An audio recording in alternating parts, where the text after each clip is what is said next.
Okay, welcome everybody to our weekly connection, weekly consciousness. We are tapping into the wisdom and information given to us in the Zohar on portion Vayera. We are on page 502. And is Ellen on the call? Yes. All right. With glasses. That's great. Looking wonderful. So please go ahead and read the beginning. Okay. Starting from Synopsis, after the synopsis? And then, synopsis and the relevance. Okay. In the same way that a parent suffers when his or her child is hurting, the Zohar reveals that the Creator equally suffers when anyone in this world undergoes pain. Hey, David, they can hear everything. Can you just for 1 second? Sorry. The conventional religious view of the Creator is of a deity who metes out punishments and rewards. In reality, the Creator is an infinite force of sharing whose essence is only goodness, whose sole desire is to bestow unending pleasure upon the souls of man. The Creator neither punishes nor rewards. It is man's actions that determine which path to endless fulfillment he will journey.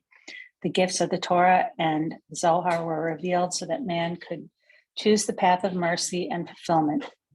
When we suffer or hurt, it is the inherent nature of the Creator to feel and experience this pain along with us. Awareness of this profound truth connects our soul to the Creator, helping to quickly dissipate any darkness that is causing pain in our life.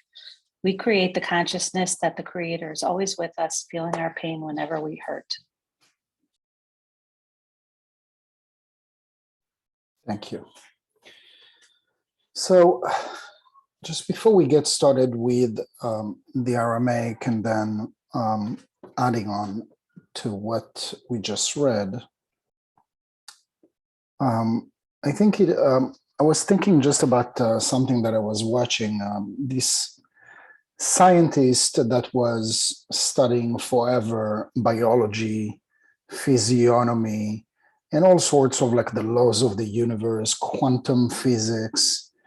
Very, very bright man. And one of the things that he was saying is that, if you're taking men as we know men today and monkeys, there is only 1% difference in their DNA. So you have like the drawing of the DNA. How do we call it? Starts with an H, the heli something, and there is 1% difference between the two DNAs between men and monkeys. I mean, when you're listening to the thing, it's not such a a praise for mankind, but the touchdown, or should I say, like the takeaway from this is that, why is it that men cannot, use the sixth sense the way that, for example, certain animals use? Because certain animals use their sixth sense in a way that we don't. They can sense danger. They can sense an earthquake before it happens. They can sense all sorts of natural disasters before they can occur. And I mean, we're supposedly, more elevated and more smarter than animals, etc., or whatever the name is. But still, there are some things that animals can do on a very basic level, such as sensing danger. And if you put we give this example in class, right? If you put matches in front of a child and you tell the child do not play with fire, the child is going to play with fire. And if you set on the fire and you tell the child don't touch the fire, he would probably, just for the sake of experiment, touch the fire to see how it feels, because it's very intriguing, it's beautiful, it's fascinating. But if you set a fire in front of an animal, a baby calf or a baby anything that is a baby animal, they would sense the danger and they wouldn't flee the area because they know that if they're going to approach, they're going to get hurt. So a lot of people say, I'm doing meditation, I'm doing prayer, etc., and I'm praying so much, but I don't hear my the answers to my prayer. Or I'm trying to communicate with angels and I don't hear anything, and I'm trying to communicate with my guides and I don't get anything. And one of the basic answer is basically what we just said. It's not that we are inferior, because we're not. In potential, we are, as elevated than angels, but we are settling so much down for less that we are satisfied with the strict minimum. And so we can also blame, society. We can blame all sorts of things, for, I read like another article how as soon as you are putting somebody on a salary, that person is like, the slave of, that institution, that company, that whatever is giving that person that salary, from, giving away their dreams of, growth and travel and experience, etc., or whatnot. So it is a known thing that mankind have found themselves in the history of mankind, settling for less, or becoming the slave of something, or a ruler, or money, or social media, or selfies, or Instagram, or whatever, TikTok today. God knows what is it going to be tomorrow. And in that discussion, like this astrophysician and quantum physician specialist, whatever it is that you call it, this guy is saying, if superior creatures are coming from, the out of space, one of the things for certain is that they're going to see what's happening on here, and they're going to see basically this is a zoo. Like there is nothing else than, us going to visit the zoo and seeing the monkeys and the lions and whatever, and you can keep on talking to them. They don't answer. They're not on the same frequency, and the same as we are not on the same frequency, because we're dumbing ourselves down so much. I mean, there are very, let's say, rare exceptions. There is like the mass that is not searching for information about the self, about personal growth, about personal connection with the universe, with the endless. The mass, the mass of the population of Earth, of humankind, there are basically ships that are just following whatever it is that dictates them how to eat and how to travel and how to rest and how to do everything, basically. And without going into so much details about that. And then there are, unfortunately, a small percentage of people that are not, the follower of, of this grandiose, let's call it like a physical conspiracy, which is the 1%. In other words, what is the conspiracy of the 1%? The conspiracy of the 1% of Satan is to keep us under control of fear, under control of thinking low of ourselves, holding dear to grudge and resentment. This is the mechanism, this is the system of the 1% that is built in this way. It's like you say, gravity is part of the physical reality, and as soon as you travel in the outer space, in all these billionaires that travel in the, in the comet or whatever you call it, in their rocket, at some point, they're starting to float. And the same goes for us. As soon as we're starting to detach from this 1% bondage, our mind becomes freer, becomes lighter, more afloat, and not as much under the control of all the matter. What is the matter? It's everything that is in the realm of the 1%, going from physical things, physical needs, emotional and emotional needs, and also intellectual. So you say, the intellect is the gate to the two realms. It is the gate, to having so much information that it locks us even deeper into the 1%, because we become so smart and so locked down into knowing better than everybody else. But then also, for the very few that can use the mind to unlock those gates to the upper world, to information, to wisdom that is given to us, that is free to all of us to tap into.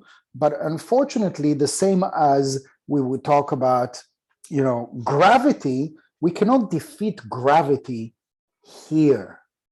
We have to take off in order to defeat gravity. And for spiritual matters, it's the same thing. If there is anything that holds us down, let it be in nowadays or from the past, then the one thing that we need to do is to do whatever it takes to take off from whatever keeps and holds us hostage. So, when you see your child that is wrestling with their own difficulty, and for you it's like so obvious, and it's like sometimes you're trying to sort of like educate them, but without forcing upon them the answers, because if you do the work for them, then the child going to become a young adult, and then an adult, and then a parent himself or herself, and they're not going to get to know better for themselves. And so what is it that we need to do as a parent? Because the parent here is in comparison to the light towards us. And the light, the creator, the Ein Sof, whatever it is that you call it, is watching us, attempting to give us all the wisdom. But imagine throughout the day, there is like exponentially 99.9% of the information that the universe is attempting to have us absorb, so that we can experience whatever it is that we came to experience as a life lesson, as a soul in this human body, to grow and to share and to accomplish. 99.99% of the stuff that we are receiving to resolve our problems and to resolve our challenges, we're not hearing. We're not hearing because we're not in touch. We're not in touch with what is beyond the physical, what is beyond the rational, what is beyond, and that's why also we're calling it miracle. What is miracle? Is something that is irrational. Oh, a miracle happened. When is it that we're using the word miracle? Is when something unexpected and irrational, something that you would have never planned, that you would have never hoped. Oh, like you've done something like so small and it achieved like 100 times of what you expected. You got to call this a miracle. And so imagine that this miracle consciousness is bombarded at us all the time. The universe, what we call the Or Makif, the surrounding light, is bombarding us all the time, but with our routine, with our stuck feelings, with the remorse and the grudge from the past that is controlling us from letting go, controlling us from moving on, moving to the next level. This is what is trapping us wherever we are. And so if you're asking yourself, have I tapped into 100% of my capacity? The honest answer should be, I'm so far away from my 100% capacity. I'm so far beyond. And right now, I'm kind of like clear with what is holding me back. But at the same time, it's kind of like almost impossible to change anything because of the situation, the financial freedom, or the financial not the financial freedom, but it gives me like a sense of security. And so you can be like in a really bad relationship. I've heard it countless of times.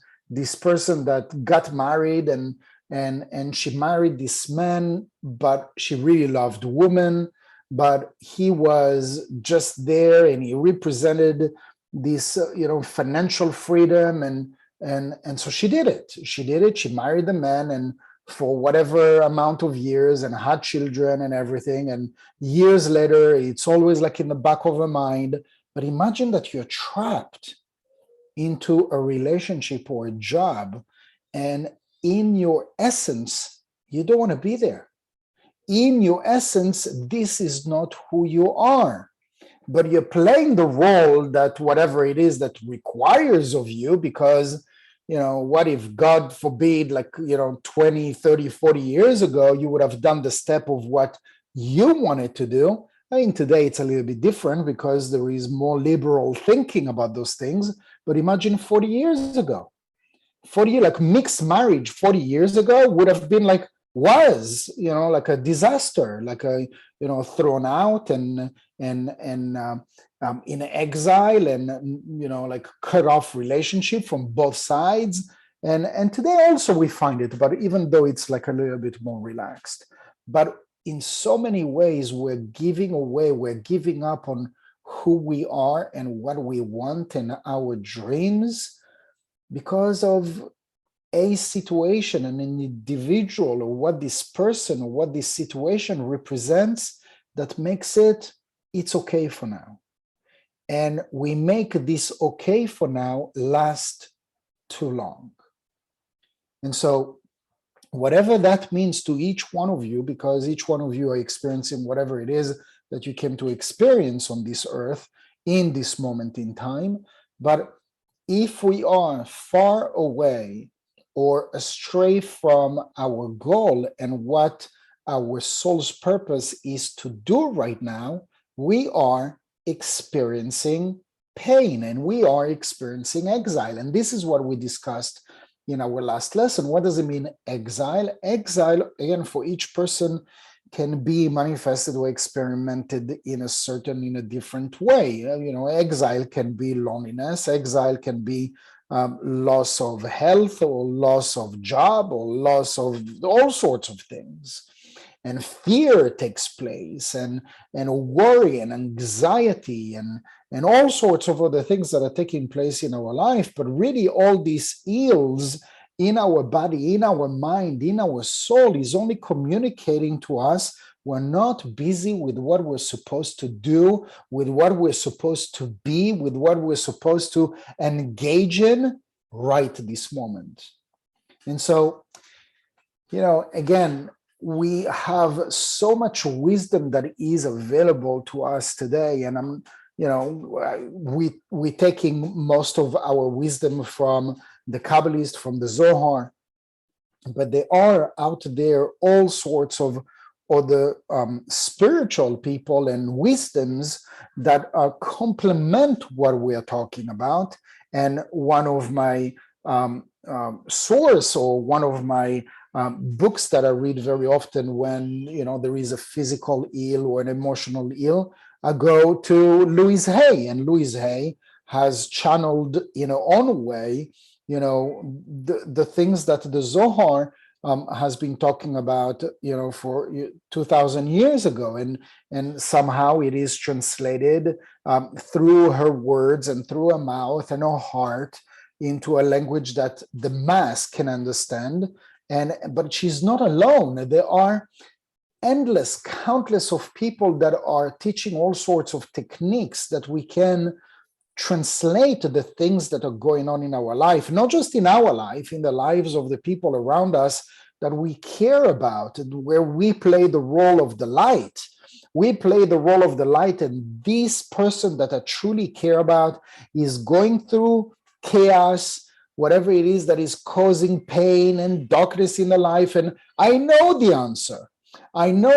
But I've tried to communicate, I've tried to educate, I've tried to share, but the person is just stubborn. We call it stubborn because the person isn't listening to us. In truth, it is a question of timing. It is a question of momentum. If that this soul is 15, or that soul is 45, or that soul is 75, doesn't really matter. It is their lesson. It is their choice to learn their own way. It's not that it is that this person is stubborn. I mean, when we are describing the situation from our eyes, the person is stubborn. I'm giving this person the solution.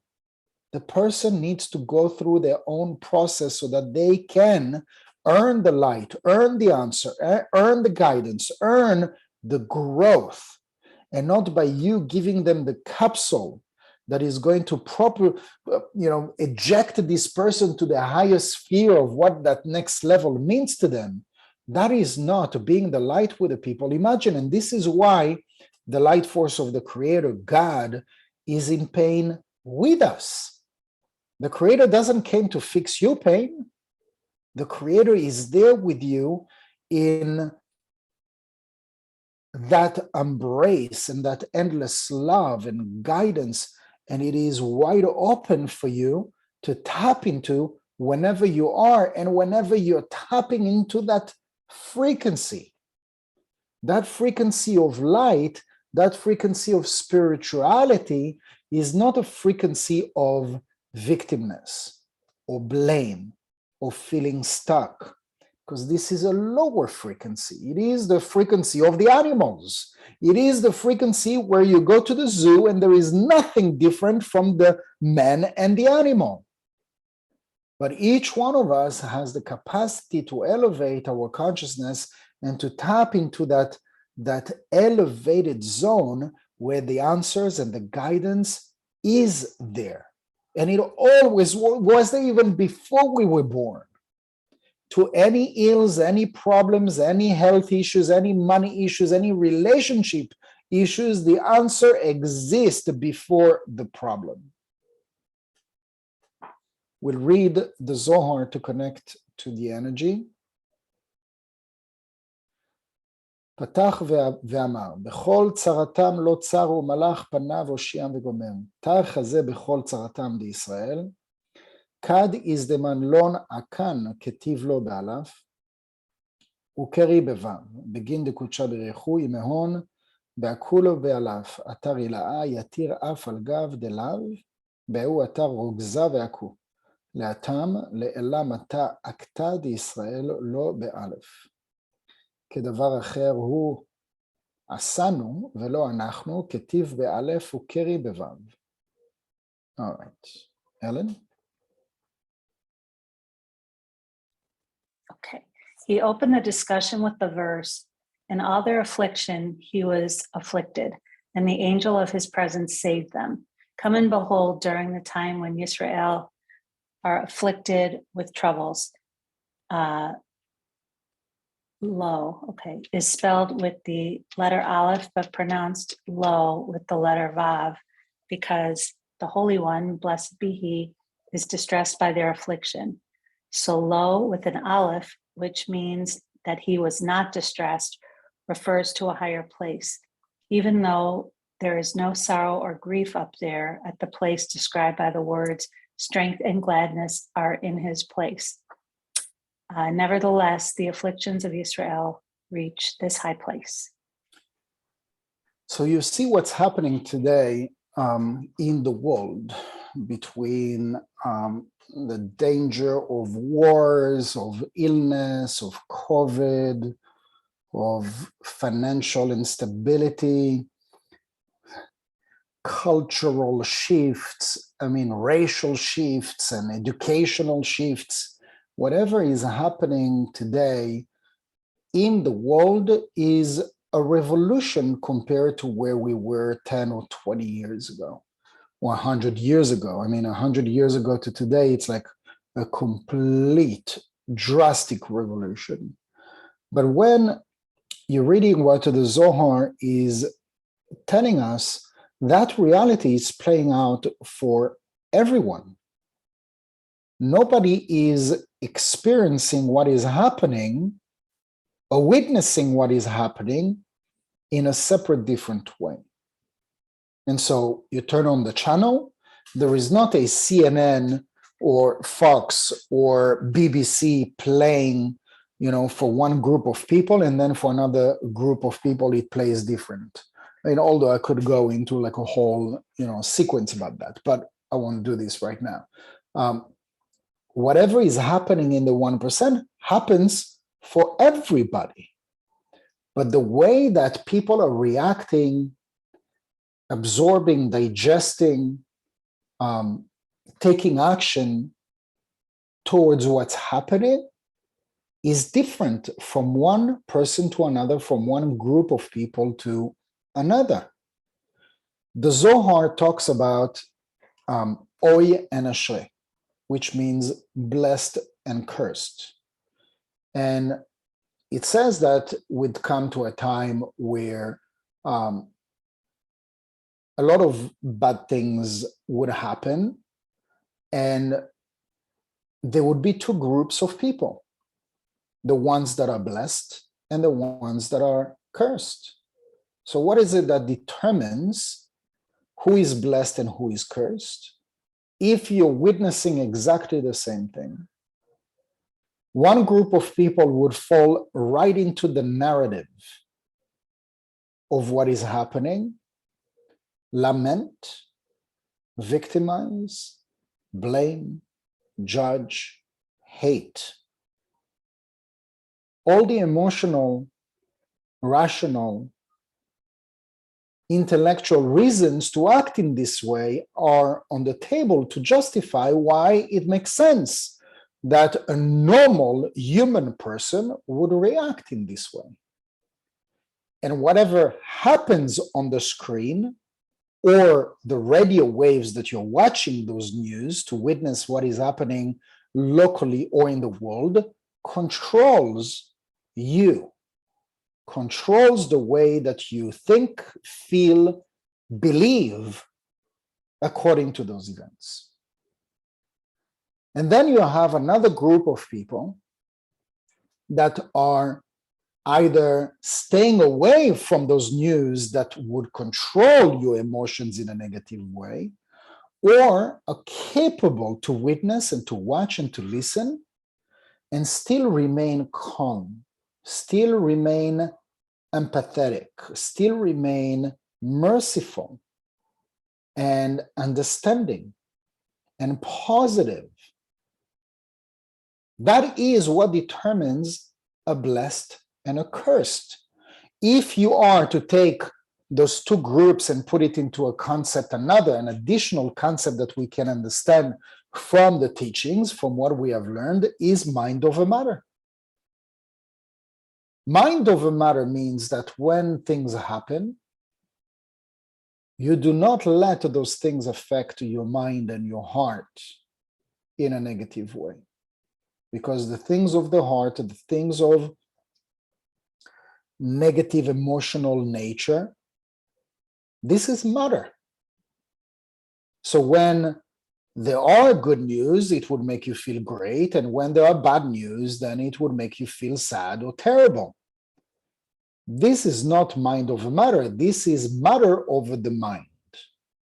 It's when physicality controls your mind, events controlling your mind, the actions of an individual or group of people affecting your mind and your emotions. When in spite of everything that takes place, you still hold on to your values, to your spiritual connection and a higher frequency, that is mind over matter.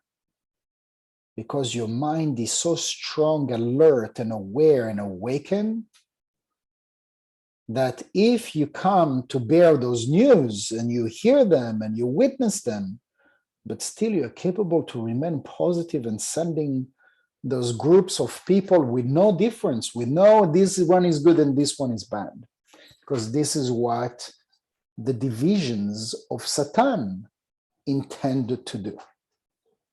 This realm is based on division. Whatever direction you would take, you would look at, there is division in everything.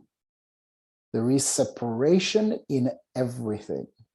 there is a difference in anything, in races, in religion, in sex, men and women, in rules, in politics, in religion, in whatever the direction that you would look at, it's ruled by division.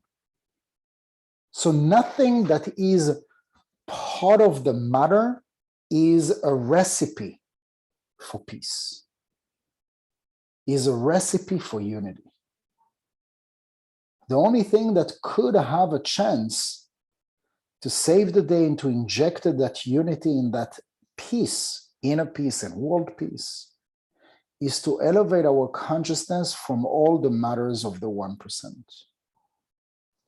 So one might say, but we need to live in the 1%, we need to put food on the table.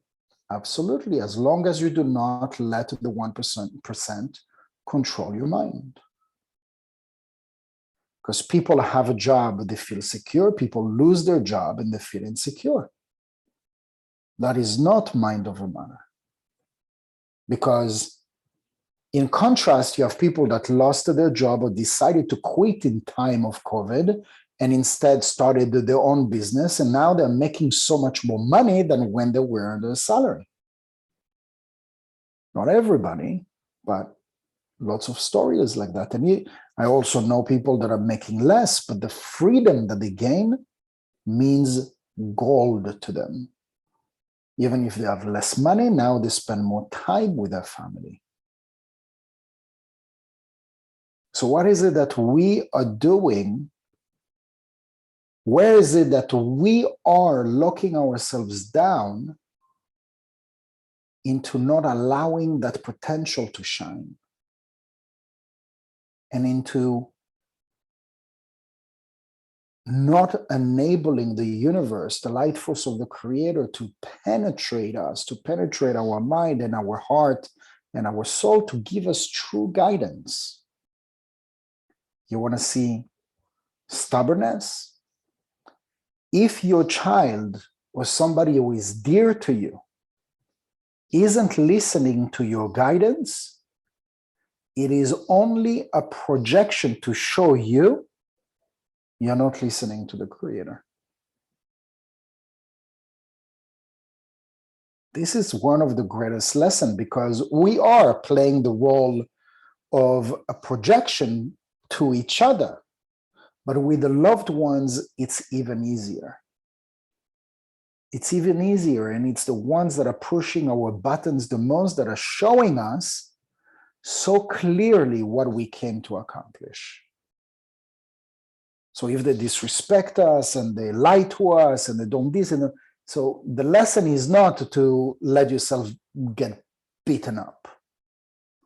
One of the lessons could be that we trust a higher power, that we came to learn patience, we came to learn mercy, we came to learn tolerance. So if one of our lessons is respect, our need for respect, and so when we are not listened to, when we feel not heard, when we feel that our opinion doesn't matter, it's only indication that one of the lessons that we came to learn is respect. But if one of the lessons that we came to learn is respect, imagine what would come to us so that we can learn that lesson. So you've experienced that when you were 15, the year after, and the 5 years later, and with your parents, and with your grandparents, and with your friends at school, and with your teachers. If that lesson is not learned, it carries out to every area that you're touching. So we can experience that with affliction, and the Creator is afflicted with us because you created, you made this plan to learn about respect, to learn about whatever the lesson that you decided. You made that covenant with the Creator before coming here. And the Creator said, you're going to go through some serious challenges. You know, you didn't choose like a small test. This is a big test. And you are like, obviously, when we see everything, it's easy to say, leave it to me. That's easy for me. I can do this. I can handle it. But then we come here with all the limitations of the five senses and all the limitations of the mind, that we are stubborn in a way that we see so narrow that we don't allow the information and the wisdom to come in. We've been dealing with this for the past 20 years, 30 years, 40 years, God knows. And so the lesson that needed to be learned, after all, wasn't so easy to learn. But imagine, like, it's very easy, at least I understand it in this way because I see it with my kids, although they are very young. So we, thanks God, touching wood, we don't experience the big trouble yet. You know, that's what's happening. Like, we are afflicted with our children. We are afflicted as parents and as sons and daughters and husbands and wife and all sorts of, relationships that we're trying to do it for them. We are unfortunately trying to do the work for them, and it doesn't work in this way. So it's okay to feel afflicted with them, to send them energy, to send them love, because that's the way that the Creator feels towards us. So you feel afflicted with your kids that they are not listening to you. The Creator feels at least exactly the same, because the Creator has tried to reason with you since the beginning of time, and you're still dealing with the same issue. And so it's another relationship and another context and another company and another boss, same issues, great, but I'm still here for you. I'm not judging.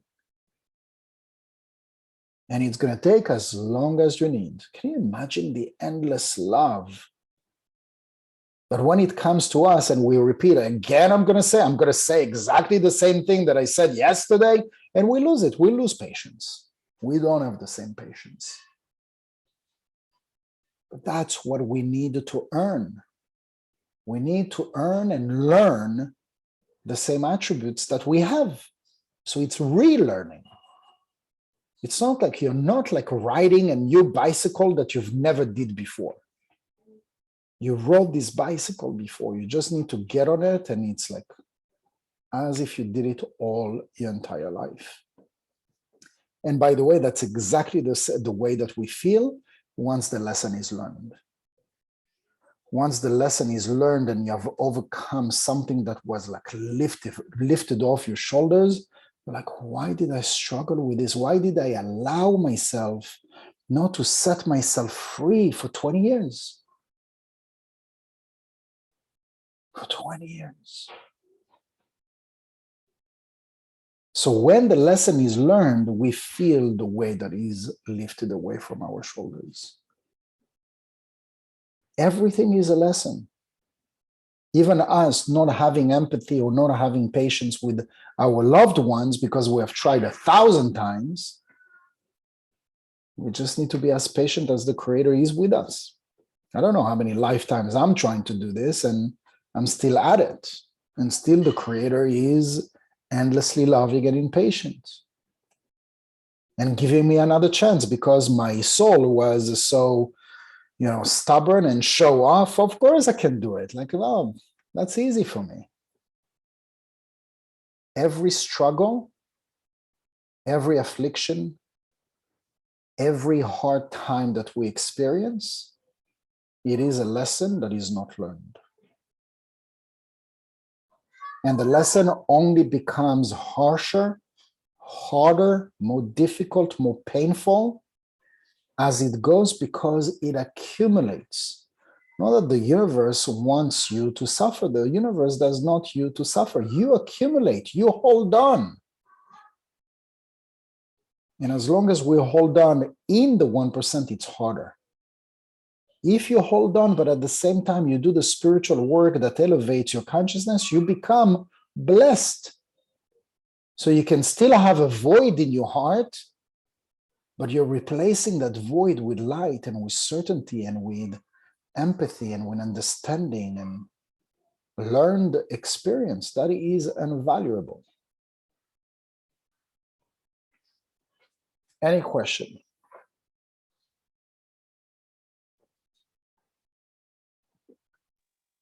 I have a question.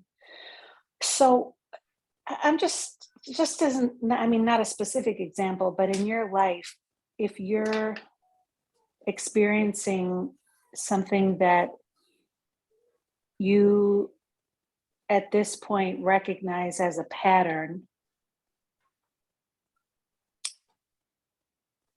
do you at this point stop in that moment and say, this is a variation of a theme, it's a different person, it's a different circumstance, but this is what I keep going through, and then tweak that scenario like each time? You know, I guess we're given opportunities each time, and we have to at some point recognize the pattern in some way in order to change it, in order to shift how we're behaving, or, you know, to make a correction, to learn our lesson. Do you have clarity about what the lesson is? I mean, I'm trying to pay attention as I learn about this. I'm trying to say, like, oh, this is, you know, another scenario, another person, another situation. Like, I remember having at 15 years old, this happens to me. This happens to me a lot. So why? The question how can that, I, like, how can you shift things, or not invite, maybe there's something about us that invites scenarios for whatever reason, and to shift that energy. I don't know. It's like there's so much, I guess, in life that we keep repeating, but in order to learn the lesson, to stop the cycle, we have to recognize that it is a cycle, I guess, and stop. You know, usually it's one thing at a time. Even if it feels like the world is like falling on our head and all hell breaks loose, it usually is one lesson at a time. And so the question really to ask is, what is the lesson? This is the essence of the question. So whatever it is that we go through, the wrong question is, why is this happening to me? What is the lesson to be learned? To ask that question in the midst of the pain is almost a mission impossible, because whatever would come to our mind, to our heart, would be from pain. So it's like when we make a decision and we are super reactive. Whatever is going to stem out of that decision is going to stink. But if we can assess and our mind is calm, those things have happened, and you can have clarity about the history that repeat itself. When you were 15, when you were 20, this person, that context, and this context, what a chain of reaction did it awaken in me? What were the feelings? What were the emotions? We're still not close to the lesson. This is only to trace down, like the rabbit hole, to find what the lesson is. Right. And what if we misinterpret what we think the lesson is? I guess that's why you have a teacher. Right. And I'm not talking just for you, I'm talking also for myself. Yeah. That's why when, you know, one level was to say, you know, like to try to figure it out when you're in the midst of, you know, the issue or the pain, it's almost mission impossible, because the brain is in control, you know, and the reaction is in control. But even so, it's also the same understanding. This is why when somebody external that you trust that has a high level of consciousness, and it doesn't mean that the person is higher than you. Just the fact that the person is external, not involved with you, that person can be already more objective to look at the situation and say A, B, and C, can already give you guidance. But when the person is spiritual, then the person can give you a perspective that is not just like a quick relief, but that is long lasting, because spirituality deals with the root, deals with the cause. And so that's why I gave you the example of Louise Hay. Majority of the people would deal with the effect. So because it perpetuates, and it's not, you're giving us an example for all of us, because we have repeatedly dealt with the person, dealt with the situation, dealt with the trigger, dealt with what this person has said or done, that it perpetuates the lesson that is not learned. Because we make the issue external, and we don't look inward. What is the lesson? What did I come to learn with all this series of events? It's just enough for you to have 2 episodes to create a pattern. To have like one single event, it's hard. But you don't need like 50, like 2 is enough. Oh, wait a second, that just happened a week ago. But with those things, like we don't have very good memory, because we just deal with what's in front of us. So you had this relationship, and you had like this guy that you met at the coffee shop. You had this guy that crossed you in a wrong way when you were driving, and you had this person at the airport, and you had this person at the playground, and you don't connect the dots. We don't connect the dots. So this is like this, taking a break and evaluating those series of events and what they bring up emotionally and physically is already a great first step to evaluating, to determine what is the lesson. Usually it's very simple, but when we are implicated, it's very hard. It's very hard, not just like to determine, but it's hard to accept and to do something about it.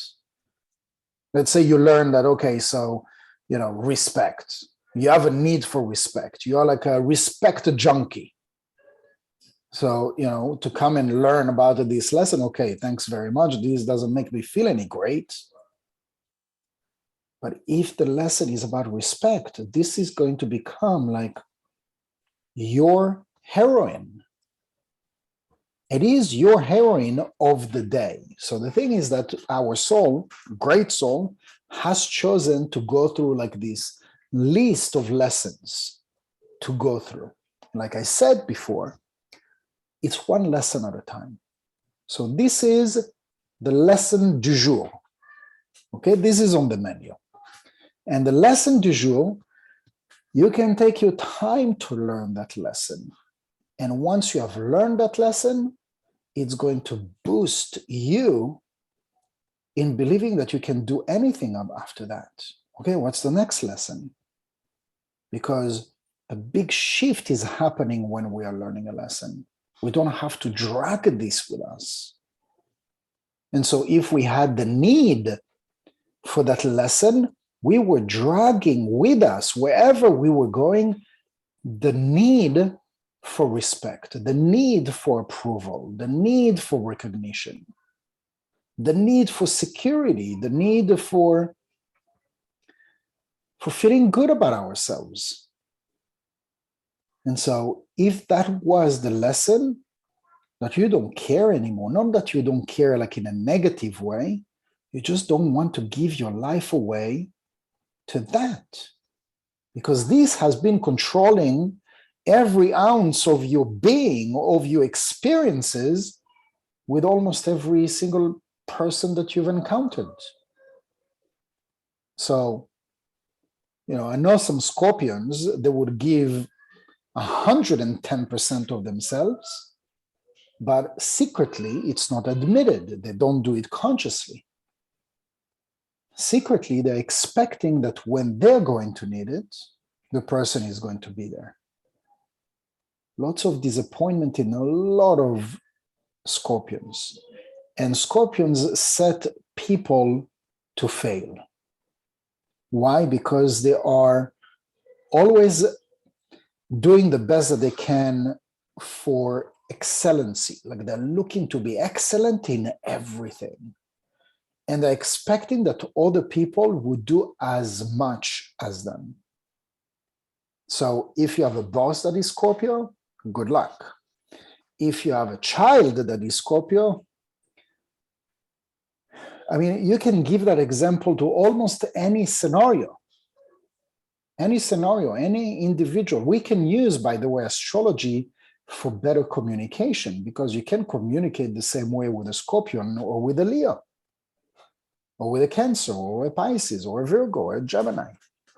There is a set of rules, there is a set of communication that we can learn. You don't have to be built in, born with it. With that knowledge, you can learn about it. So this is why schooling, a class of like 20 or 30 children exactly the same way is set to fail. You'll always have like the 2 or 3 in the front, the 3 or 4 in the back, and everybody else in the middle that are mediocre. You can't treat all the children, all the small mind, not the small, the young minds in the same way. And so this is why a lot of educational places today, a lot of schools today, they use Montessori and all sorts of like a new thinking like that, where the education is individual. And I just heard that the governor of Florida actually is going to sign into a bill that growth is going to be evaluated, or the schooling or the rating of each child is going to be rated according to their progress and not according to whatever in comparison to the rest of the class. Each person with an individual addressing, treatment, assessment, growth. It's amazing. And so we don't just talk here about schooling, we talk about everything. Like you have like several children, or you have like several siblings, you can treat them the same way. And so, I can give you like a gazillion of examples like that, but I guess that was the long answer.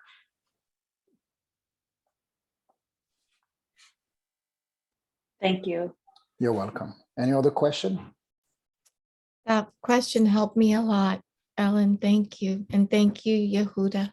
You're welcome.